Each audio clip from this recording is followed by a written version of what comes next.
Hello everyone, कैसे हैं आप सभी। उम्मीद करता हूँ बहुत बढ़िया होंगे, जबरदस्त होंगे। हम भी बहुत बढ़िया हैं, फुल मजे में है भाई। एक अच्छा लाइफ पार्टनर जिंदगी में आ जाता है तो फिर क्या ही बात है भाई, खुशियां 100x हो जाती हैं। वो दिख ही रहा होगा। खैर आपको, आप सभी का प्यार एंड सपोर्ट है इतना। एंड आज हम करने जा रहे हैं इस वीडियो में D and F block elements chapter के 20 most important MCQs for board exam 2026। जी हाँ, बहुत सारे एमसीक्यूज हमने ऐसे लिए हैं इसमें जो कि पिछले कुछ सालों के अंदर अंदर सीबीएसई द्वारा पूछे गए हैं बोर्ड एग्जाम में। ठीक है, तो चलिए स्टार्ट करते हैं। सब्सक्राइब नहीं किया चैनल को तो कर लेना, साथ ही बेल आइकन प्रेस। आइए स्टार्ट करते हैं जी अपना फर्स्ट प्यारा सा क्वेश्चन। भाई साहब प्यारा से याद आया भाई साहब, जो गर्लफ्रेंड होती है मतलब बार बार बोलना पड़ता है, बड़े क्यूट लगते हो, प्यारे लगते हो, है ना। ऐसे हमें तो क्वेश्चंस बड़े प्यारे लगते हैं, वो भी केमिस्ट्री के। तो ये भाई साहब सीबीएसई द्वारा 2024 में पूछा गया था। क्वेश्चन है from the elements of 3D series given below which element show the maximum number of oxidation states. तो भैया 3D सीरीज में सबसे ज्यादा नंबर ऑफ ऑक्सीडेशन स्टेट्स कौन शो करता है। अरे भैया ये भी पूछने की बात है। मैंगनीज शो करता है +2 से लेके +7 तक शो करता है मैक्सिमम 3D सीरीज में। तो आंसर क्या हो जाएगा, बी मैंगनीज। बहुत बढ़िया भाई साहब, आसान सा क्वेश्चन था, 1 नंबर मिल जाएगा आपको। अगला क्वेश्चन है which of the following transition metals. ये फज नॉट किसने लिख दिया, यहां पे होगा does not show variable oxidation states. ये भी सीबीएसई द्वारा 2023 में पूछा गया था। देखो भैया टाइटेनियम ये तो वेरिएबल ऑक्सीडेशन स्टेट तो करता है, क्रोमियम भी करता है, कॉपर भी करता है +1 +2, लेकिन स्कैंडियम ऐसा है जो सिर्फ एक ऑक्सीडेशन स्टेट शो करता है। वो कौन सा होता है, +3 शो करता है। क्योंकि +3 शो करने के बाद 3 इलेक्ट्रॉन्स को लूज करने के बाद क्या बचता है इसके पास, है नोबल गैस कॉन्फ़िगरेशन, जो कि बहुत स्टेबल होती है। पढ़ाया था मैंने D and F block element में, पढ़ा होगा तो पता होगा। अगला क्वेश्चन नंबर 3 सीबीएसई के सैंपल क्वेश्चन पेपर में था ये 2024 वाले में। क्वेश्चन है which of the following is not considered as transition element. इनमें से हम किसको ट्रांजिशन एलिमेंट नहीं मानेंगे भैया, जिसका डी ऑर्बिटल फुल्ली फिल्ड होगा, उसके नॉर्मल स्टेट में भी एंड ऑक्सीडेशन स्टेट में भी। तो यहां पर हमें दिख रहा है जिंक। भाई साहब जिंक होता है ना, इसकी डी ऑर्बिटल जो होती है ना, ये भाई साहब फुल्ली फिल्ड होती है। हाँ जी सर, ठीक है, नॉर्मल स्टेट में भी होती है और +2 ऑक्सीडेशन स्टेट शो करता है, उसमें भी डी ऑर्बिटल फुल्ली फिल्ड होती है। तो करेक्ट आंसर क्या हो जाएगा, सी जिंक है भैया। इसको हम ट्रांजिशन एलिमेंट नहीं मानते हैं क्योंकि डी ऑर्बिटल फुल्ली फिल्ड होती है जी। बहुत बढ़िया। अगला क्वेश्चन नंबर 4, ये भी सीबीएसई सैंपल क्वेश्चन पेपर 2025 में था। बोला जा रहा है which one among the following metals of 3D series have the lowest melting point. बताया था ना भैया, जिसके अंदर अनपेयर्ड इलेक्ट्रॉन्स कम होंगे, जिसके अंदर अनपेयर्ड इलेक्ट्रॉन्स कम होंगे, उसका जो मेल्टिंग पॉइंट होएगा वो कम होगा। यानी कि अनपेयर्ड इलेक्ट्रॉन्स इतने ज्यादा होते हैं, मेल्टिंग पॉइंट उतना ज्यादा होता है। इनमें देख लो कि भैया अनपेयर्ड इलेक्ट्रॉन सबसे कम किसके पास है, जिसके पास अनपेयर्ड इलेक्ट्रॉन सबसे कम होंगे या होंगे ही नहीं, उसका मेल्टिंग पॉइंट बहुत कम होगा। तो यहां पर हमें देख के पता चल रहा है जिंक, क्योंकि जिंक के पास कोई भी अनपेयर्ड इलेक्ट्रॉन नहीं होते हैं। देखो अभी बताया डी ऑर्बिटल फुल्ली फिल्ड होती है जी इसकी, तो जिंक के पास अनपेयर्ड इलेक्ट्रॉन्स होते ही नहीं है, 0 होते हैं, तो इसका मेल्टिंग पॉइंट सबसे कम होगा यहाँ पर। बाकी सबके पास अनपेयर्ड इलेक्ट्रॉन्स यहाँ पे होते हैं। ठीक है जी, या आगे देखते हैं जी। उसके बाद अगला क्वेश्चन नंबर 5, ये भी भैया सीबीएसई 2025 में ही पूछा गया था। क्वेश्चन है the magnetic movement is associated, जो भी लिखा है हमसे पूछा गया यहाँ पर स्पिन ओनली मैग्नेटिक मूवमेंट पूछा गया है Cr3+ आयन का, और इसका एटॉमिक नंबर दिया गया क्रोमियम का 64। अरे आसानी से निकाल देंगे, मैग्नेटिक मूवमेंट पूछा जा रहा है। क्या फॉर्मूला होता है, mu equal to n+2 under root के अंदर bm, यही होता है बिल्कुल। n क्या होता है, नंबर ऑफ अनपेयर्ड इलेक्ट्रॉन्स। तो हमें Cr3+ का पूछा गया था, तो क्रोमियम का एटॉमिक नंबर कितना होता है सर, 24 होता है क्रोमियम का। इसका इलेक्ट्रॉनिक कॉन्फ़िगरेशन क्या होता है जी, आर्गन, और 3D में 5 जाते हैं, 4s में 1 इलेक्ट्रॉन रहता है। अच्छा Cr3+ दिया गया है तो भैया इस पे तो 3 पॉजिटिव चार्ज होगा, 3 पॉजिटिव चार्ज होगा, 3 इलेक्ट्रॉन को उड़ा दो यहां से, 1 s से चला जाएगा और 2 चले जाएंगे आपके, 3 था ना, हाँ जी, 2 चले जाएंगे फिर आपके डी से, तो डी में बचेंगे जी 3 और एस में बचेंगे 0। वैल्यू को पुट कर दो, म्यू इक्वल टू एन की जगह क्या फिल करेंगे 3, क्योंकि 3 अनपेयर्ड इलेक्ट्रॉन्स हैं। ठीक है, 3 + 2 कितना हो गया जी, है 3 + 2 5, 5 3 जा 15 √15। अब इसकी वैल्यू कितनी आएगी, देखो 4 4 जा होता है 16 और 16 से थोड़ा पहले 15, यानी कि क्या, यानी कि 4 के करीब करीब जो कोई वैल्यू यहाँ पे दिख रही होगी वो होगी, हमने कहा यहाँ पर देखो 3.87, 3.87, ये 4 के काफी करीब दिख रही है, और 4 जा 16 होता है या 15 है, तो यहाँ से अप्रॉक्स आइडिया लग जाता है, हाँ जी यहाँ पे 3.87 VM होगा। देखो MCQ सॉल्व कर रहे हैं, चाहो तो भाई से सॉल्व कर लेना, तो इसका बी वाला आंसर करेक्ट हो जाएगा। समझ गए, बिल्कुल। अब देखो आप हमारे साथ लाइव क्लासेस में अगर पढ़ोगे तो बहुत अच्छे से समझाते हैं कैसे दिमाग लगाना है, कैलकुलेशन यूँ चुटकियों में करना है, काफ़ी सारे को तो कैलकुलेशन ही नहीं आती है, आपको तो आती होगी खैर, ठीक है, हमें हमारी गर्लफ्रेंड ने सिखाई कैलकुलेशन। क्वेश्चन नंबर 6 देखिए, ये भी CBSE 2024 में पूछा गया था। क्वेश्चन है transition metals are known to make interstitial compound. हम जानते हैं कि ट्रांजिशन मेटल्स जो होते हैं इंटरस्टिशियल कंपाउंड्स फॉर्म करते हैं, इनके जो एटम्स होते हैं उनके बीच में जो गैप होता है वहां पे छोटे छोटे एटम्स आके बैठ जाते हैं, जिससे कि इंटरस्टिशियल कंपाउंड बन जाता है, और इंटरस्टिशियल कंपाउंड जो होते हैं काफी हार्ड होते हैं, बताया था ना। है आगे लिखा है formation of interstitial compounds makes the transition metal. Transition metal भैया हार्ड बना देते हैं, यही ऑप्शन सही होगा ए वाला। सॉफ्ट तो नहीं बना दे, डक्टाइल इससे तो कोई लेना देना नहीं, सीधी सी बात है भैया। पहली पॉइंट होता है ना, characteristics of transition sorry interstitial compound hard होते हैं भैया, तो यही आंसर करेक्ट हो जाएगा ए वाला। अगला क्वेश्चन देखिए, विच of the following characteristic of transition metal is associated with the catalytic activity. ठीक है, हमारे जो ट्रांजिशन एलिमेंट्स होते हैं इनको हम एज अ कैटलिस्ट भी यूज करते हैं, यानी कि रिएक्शन की स्पीड को बढ़ा देते हैं। जैसे कि मेरी स्पीड को बढ़ा दिया, भाई गर्लफ्रेंड आई जिंदगी में, उसने कहा भाई जल्दी पैसे कमाओ, तुम्हें भैया अरबपति बनना है, और हम लग गए फिर मेहनत करने में, भाई साहब दिन रात कर रहे हैं, भाई जल्दी बनना है भैया, है ना। तो गर्लफ्रेंड क्या होगी मेरे लिए एज अ कैटलिस्ट, उसने मेरी स्पीड बढ़ा दी काम करने की भैया, समझ रहे हो। हाँ जी, तो ऐसी कैटलिस्ट रिएक्शन की स्पीड को बढ़ा देता है, ये 2023 में पूछा गया था। तो भैया ट्रांजिशन मेटल्स जो होते हैं वो आपके काफी सारे कैटलिस्ट की तरह काम में लिए जाते हैं। ऐसा क्यों होता है, रीजन क्या है, तो बहुत सारे रीजन बताए थे, उसमें से यहाँ पर देखो पैरामैग्नेटिक नेचर, ये तो कहीं नहीं बताया था, ये भी हमने नहीं बताया था, ये भी नहीं बताया था, ये जरूर रीजन हमने बताया था, वेरिएबल ऑक्सीडेशन स्टेट्स। D&F का 1 शॉट लेक्चर देखा होगा आपने तो पता होगा, रीजन ये लिखवाए जाते हैं। तो डी ब्लॉक एलिमेंट्स जो होते हैं आपके ट्रांजिशन मेटल्स जो होते हैं वेरिएबल ऑक्सीडेशन स्टेट शो करते हैं, that's why as a catalyst बहुत सारी जगह यूज किया जाता है। इसका डी वाला सही हो जाएगा जी, ठीक है भैया, कहीं भी एडजस्ट कर लेते हैं अलग अलग ऑक्सीडेशन स्टेट, ठीक है भैया।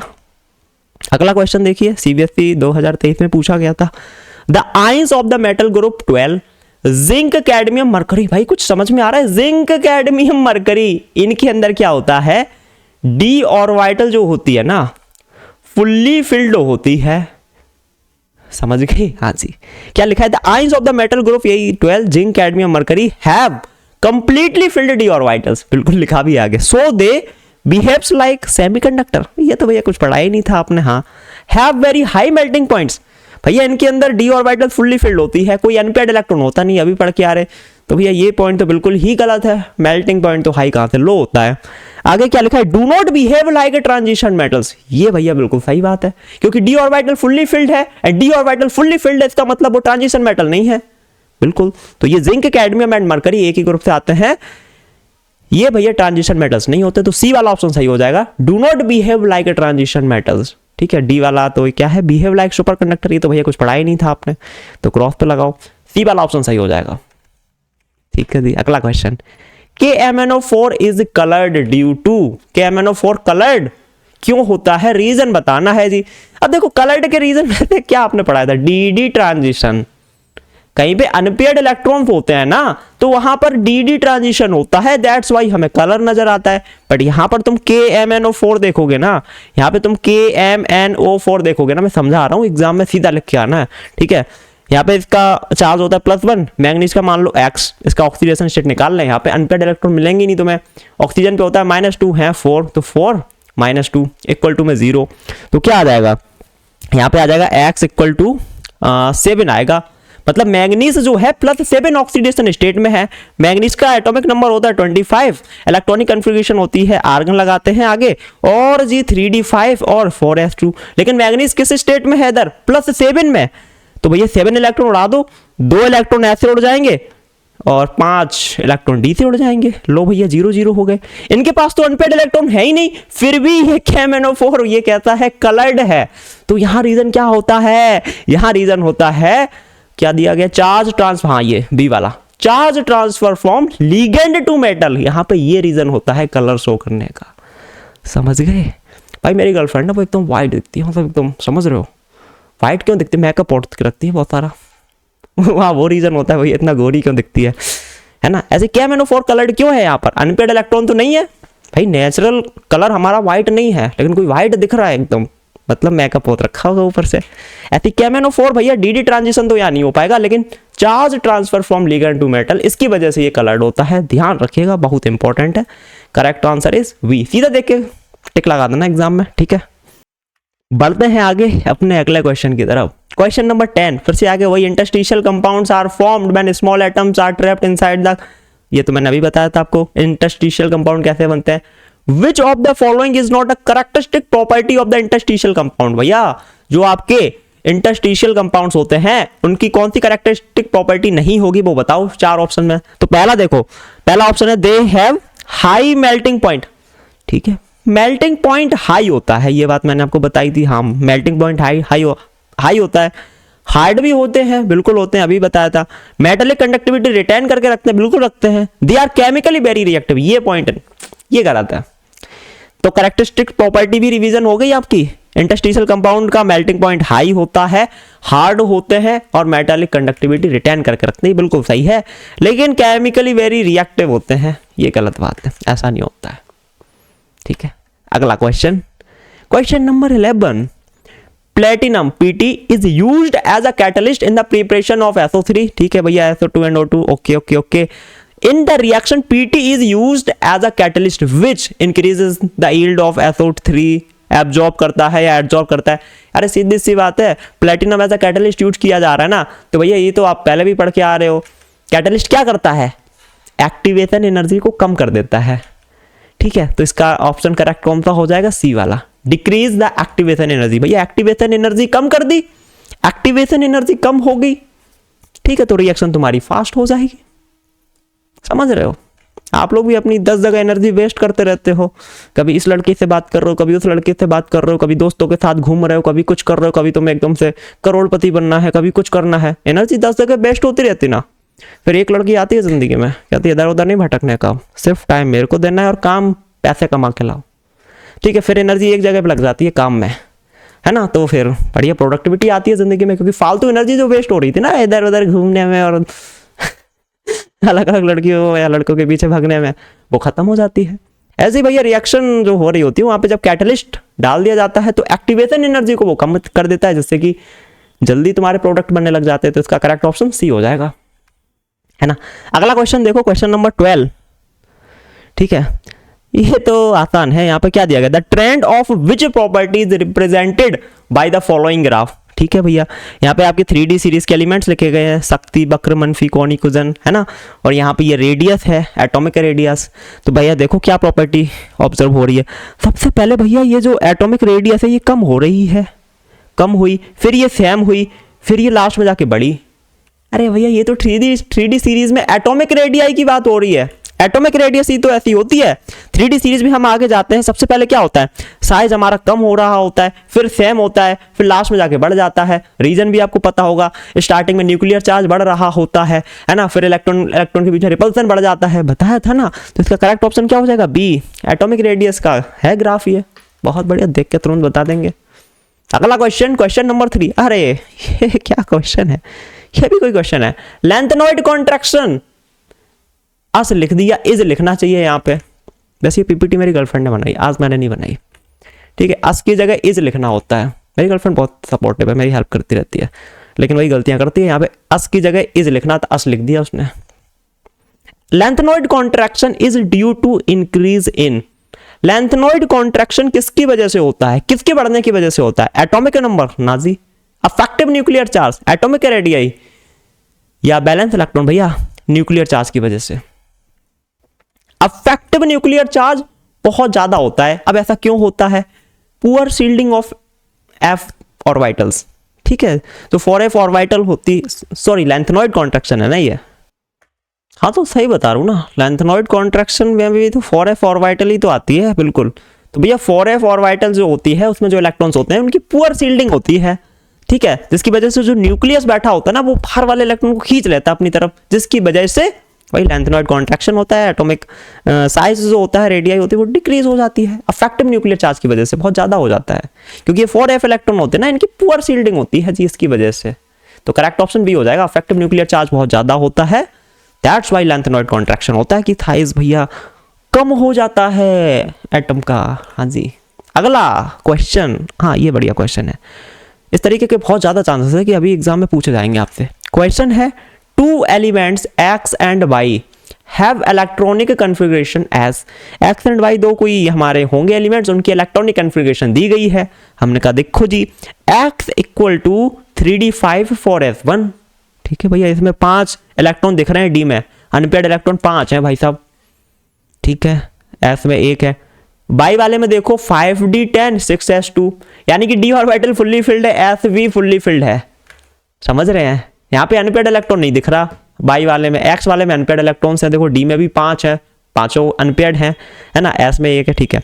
विच of the following statement is correct about X and Y, कौन सा स्टेटमेंट भैया एक्स एंड वाई के लिए करेक्ट है? पहला है देखो, they both have high enthalpy of atomization, भैया दोनों की एंथैल्पी ऑफ एटमाइजेशन हाई, देखेंगे। X is a mixed metal, okay, both are transition metal, दोनों ट्रांजिशन मेटल हैं, हाँ भाई साहब ट्रांजिशन मेटल तो दोनों नहीं, ओके, दोनों ट्रांजिशन मेटल हैं क्या भैया? दोनों तो ट्रांजिशन एलिमेंट नहीं है, क्योंकि देखो इसमें डी ऑर्बिटल फुल्ली फिल्ड है, और डी ऑर्बिटल फुल्ली फिल्ड होती है उसको हम ट्रांजिशन एलिमेंट नहीं कहते हैं, तो दोनों नहीं है। एक्स वाले को बोल सकते ये है, लेकिन बाई नहीं है, तो ये तो गलत है भैया। डी वाला देखते हो, एक्स इज हार्ड, अच्छा जी एक्स हार्ड होएगा, देखते हैं।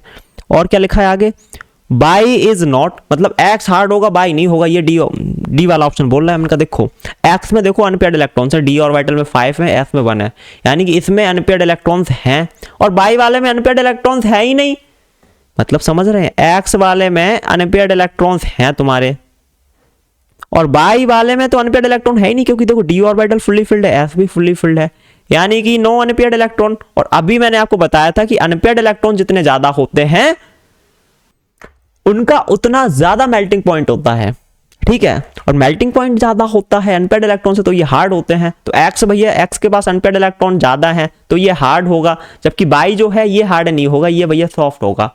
तो डी वाला ऑप्शन हमें सही लग रहा है, बिल्कुल सही बात बोली गई है।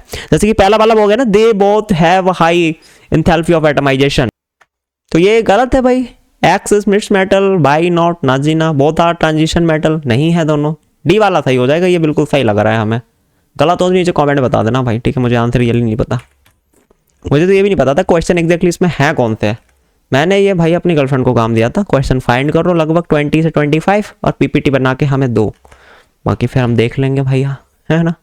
अगला क्वेश्चन है, एसिडिफाइड KMnO4 ऑक्सीडाइजेज सल्फाइड 2, ये 2025 में ही क्वेश्चन पूछा गया था, ठीक है। हमें पता है जो KMnO4 होता है ये स्ट्रॉन्ग ऑक्सीडाइजिंग एजेंट होता है, ऑक्सीडाइज कर देता है दूसरों को, बिल्कुल कर देता है। तो जो तुम्हारा सल्फाइड होता है उसको किसमें ऑक्सीडाइज कर देता है? सीधी बात है, सल्फाइड को किसमें ये कर देता है? SO4 2- में। SO4 2- को क्या बोलते हैं? सल्फेट आयन में, ठीक है। तो SO4 कहीं दिख रहा है, डी वाला बताया था, ये तो पढ़ाया था 1 शॉट में, है ना। अगला क्वेश्चन देखो, which of the following reactions are disproportionation reaction. Disproportionation reaction कौन सी होती है? वो रिएक्शन होती है जहां पे ऑक्सीडेशन प्लस तुम्हारा रिडक्शन साइमल्टेनियसली हो रहा हो, एक साथ हो रहा हो, उसको डिसप्रोपोर्शनेशन रिएक्शन कहते हैं। अब यहाँ पे 4 रिएक्शन दी गई हैं, चारों में देखो डिसप्रोपोर्शनेशन रिएक्शन कहाँ कहाँ हो रही है। मैंने कहा यहाँ देखते हैं, कॉपर जो है ये प्लस से +2 जा रहा है, यानी कि भैया ऑक्सीडेशन हो गया, पॉजिटिव चार्ज बढ़ रहा है ना, बिल्कुल। और यहाँ पे Cu+1 से जा रहा है Cu0 में, यहाँ हो गया रिडक्शन, दोनों एक साथ हो रहे ना। तो भैया पहले वाले में तो बिल्कुल डिसप्रोपोर्शनेशन रिएक्शन हमें देखने को मिल रही है, बढ़िया बात है जी। तो पहला वाला तो भैया सही है, इसमें डिसप्रोपोर्शनेशन रिएक्शन मिल रही है। उसके बाद देखो सेकंड वाले में क्या मिल रही है, अभी देखते हैं। ऑक्सीडेशन स्टेट निकालना पड़ेगा तुम्हें। अब यहाँ तुम ऑक्सीडेशन स्टेट निकालोगे तो ये निकल के आएगी आई थिंक आपकी +7 निकल के आएगी। गलत हूँ तो मैं देख लेना भाई, ठीक है, ऊपर ऊपर से देख के बता रहा हूँ। +7 आएगी। इसमें कितनी आएगी? इसमें आएगी भाई, इसमें भी उतनी आएगी। मुझे तो वही लग रहा है। 2 4 जा 8, 8 यहाँ पे भी उतनी आएगी भैया। यहाँ कितनी आएगी? यहाँ आई थिंक आपकी आएगी +4 आएगी, देख लेना।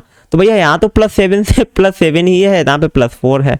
तो यहाँ तो भैया हमें ऑक्सीडेशन एंड रिडक्शन दोनों नहीं मिल रहा है देखने को।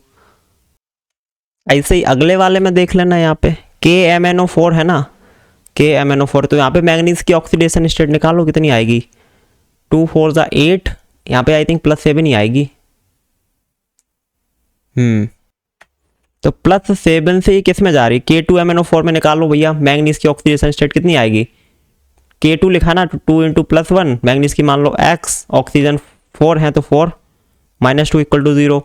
4 2 जा 8, ठीक है, 8 - 2 कितनी आई? 6 आई, है ना।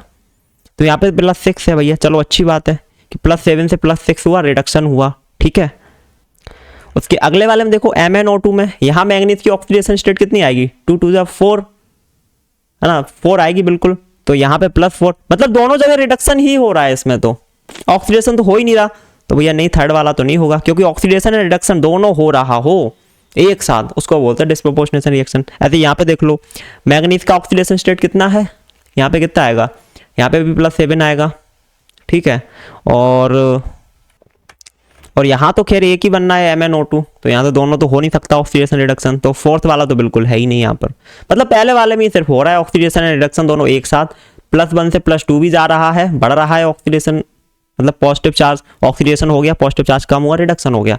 तो इसका करेक्ट ऑप्शन हो जाएगा ए वाला, फर्स्ट। केवल फर्स्ट वाले में हमें डिस्प्रोपोर्शनेशन रिएक्शन देखने को मिल रही है, ठीक है। ओके, आगे आते हैं। Question number 17, assertion reasoning. हाँ, ये आता है। असर्शन है यहाँ पर दिया गया है, zinc is not regarded as transition element. बहुत बढ़िया बात है भैया, बिल्कुल सही बात बोली है, क्योंकि जिंक जो होता है इसका डी ऑर्बिटल फुल्ली फिल्ड होता है, इसकी ऑक्सीडाइज स्टेट में भी और ग्राउंड स्टेट में भी, है ना, बिल्कुल। तो रीजन क्या लिखा गया इसमें? In zinc 3d orbitals are completely filled in its ground state. बिल्कुल सही, ग्राउंड स्टेट के साथ साथ ऑक्सीडाइज स्टेट में भी। पढ़ाया था ना मैंने, ये दो चीजें बड़े जोर देके बताया था कि ग्राउंड स्टेट में भी देखना है और ऑक्सीडाइज्ड स्टेट में भी देखना है, कॉमन ऑक्सीडेशन स्टेट में भी देखना है। हो सकता है ग्राउंड स्टेट में फुल्ली फिल्ड हो, लेकिन एक कॉमन ऑक्सीडेशन स्टेट में डी ऑर्बिटल हो सकता है फुल्ली फिल्ड ना हो, लेकिन जिंक कहता है +2 ऑक्सीडेशन स्टेट में भी इसकी डी ऑर्बिटल फुल्ली फिल्ड होती है। तो यहां पर असर्शन ए एंड जो रीजन है बोथ आर ट्रू, दोनों ही सही हैं। एंड जो आपका रीजन है, रीजन जो है R is the correct explanation of assertion A, इसका ये आंसर होगा। और एग्जाम देने जाओगे तो वहां अलग अलग ऑप्शन मिलेंगे, तो वहां पे पहली वाला होता ही है। असर्शन एंड रीजन दोनों ही आपके सही स्टेटमेंट है, एंड जो रीजन है वो करेक्ट एक्सप्लेनेशन है असर्शन का ए का, ठीक है। दोनों बढ़िया बढ़िया एकदम। अगला देखो, असर्शन दिया गया है zirconium and hafnium has almost identical radii. इनकी एटॉमिक रेडियाई लगभग बराबर होती हैं। क्यों होती हैं? हाँ जी भाई, क्यों होती हैं? ऑब्वियसली भैया लेंथेनॉइड कॉन्ट्रैक्शन की वजह से, है ना, लेंथेनॉइड कॉन्ट्रैक्शन की वजह से सेम होती हैं। तो असर्शन बिल्कुल सही लिखा है यहाँ पर। रीजन देखते, रीजन क्या लिखा है? बोथ JR एंड HF यानी ये zirconium and hafnium exhibit similar properties. Similar properties ये दिखाते हैं दोनों लगभग, इसीलिए क्या है दोनों की एटॉमिक रेडियाई सेम होती है ना। देखो स्टेटमेंट बिल्कुल सही लिखा है, ये जो एक रीजन लिखा गया स्टेटमेंट बिल्कुल सही है, ये स्टेटमेंट सही है, लेकिन ये इसका करेक्ट एक्सप्लेनेशन नहीं है भाई साहब। करेक्ट एक्सप्लेनेशन होगा भैया लेंथेनॉइड कॉन्ट्रैक्शन की वजह से ऐसा होता है कि एटॉमिक रेडियाई लगभग इन दोनों की सेम होती हैं, ठीक है। लेकिन रीजन भाई तो हम ऐसे लिखेंगे, असर्शन जो आपका असर्शन है एंड जो रीजन है ये दोनों स्टेटमेंट करेक्ट हैं। Assertion and reason are true, but जो रीजन है आपका आर, जिसको आर से रिप्रेजेंट कर रहा है, but reason is not the correct explanation of assertion A. अब यहां पे ये कौन सा ऑप्शन होगा देख लेना एग्जाम में, स्टेटमेंट आपको ये लिखा मिलेगा, assertion and reason both are true but reason is not the correct explanation of assertion A. ठीक है, तो दोनों स्टेटमेंट सही है, लेकिन पहले वाले का ही करेक्ट एक्सप्लेनेशन नहीं है, एग्जाम में पूछा गया था ये क्वेश्चन। ठीक है जी, अगला क्वेश्चन, हा, इस तरीके के क्वेश्चन भैया एफ ब्लॉक एलिमेंट से आगे जी, अभी शायद आया था पिछले साल ये। लिखा है match the properties given in column 1 with column 2। Okay, इनको इनसे मैच करना है। अब देखो बहुत दिमाग लगाओगे इसमें भैया, पता चला इसी में 1 घंटा तुमने दे दिया ना जी ना। ये थोड़ा सा दिमाग लगा के करने होते क्वेश्चन, 1 नंबर का क्वेश्चन है, उसमें क्या दिमाग लगा, समझ रहे हो, फटाक से करेंगे। पहला दिया गया है हमको एक्टिनॉइड हैविंग कॉन्फ़िगरेशन ये, ठीक है भैया, तो हमें बताना है यहाँ पे कौन सा होगा एक्टिनॉइड जिसकी कॉन्फ़िगरेशन ये होगी। दूसरा दिया गया लैंथेनॉइड विच हैव्स 4f14 इलेक्ट्रॉनिक कॉन्फ़िगरेशन इन +3 ऑक्सीडेशन स्टेट। ठीक है, थर्ड दिया गया lanthanoid which show +4 oxidation state. Okay, ये कैसे होगा वैसे मैं इसको पहले ही देख चुका हूं, एग्जाम में एक बार पूछा गया था। वैसे देखो एक्टिनॉइड की पूछी जा रही है पहले, मैंने यहाँ पे तीनों ऑप्शन देखे, यहाँ पे देखो सीरियम, ल्यूटेटियम एंड येसियम। हमें एक चीज बताओ, यहाँ पे एक्टिनॉइड तुम्हें कौन सा दिख रहा है, ये दोनों तो लैंथेनॉइड्स हैं, एक्टिनॉइड हमें एक ही दिख रहा है एक्टिनॉइड तो हमें एक ही दिख रहा है यहाँ पे, बाकी दोनों तो लैंथेनॉइड है, तो दिमाग लगाने की जरूरत क्या है, फर्स्ट वाले को थर्ड वाले से मैच कर दो। ए और बी तो हमारे एक्टिनॉइड है नहीं, तो पक्का सी ही होगा। बहुत बढ़िया मेरे भाई, बहुत बढ़िया, आसानी से हो जाता है काम। दूसरा देखो लैंथेनॉइड विच हैज 4f14, मतलब f ऑर्बिटल फुल्ली फिल्ड है भाई साहब, क्या बात है, और लैंथेनॉइड है, तो ये f ऑर्बिटल फुल्ली फिल्ड किसमें है कि जी, हाँ लास्ट कौन होता है, जो आपकी लैंथेनॉइड सीरीज होती है लास्ट कौन सा होता है, लैंथेनम से ल्यूटेटियम तक, है ना, तो यहाँ पे लास्ट आपका LU होता है, तो इसका ये वाला हो जाएगा। समझ रहे हैं ना, हमने थोड़ा सा यहाँ पे दिमाग यूज किया, हमने कहा f ऑर्बिटल फुल्ली फिल्ड है और लैंथेनॉइड है, तो लास्ट में जो इलेक्ट्रॉन लास्ट में जो एलिमेंट होगा लैंथेनॉइड सीरीज में ल्यूटेटियम हो गया। ठीक है, और थर्ड वाले का जो बचा वो ए वाला ही हो जाएगा।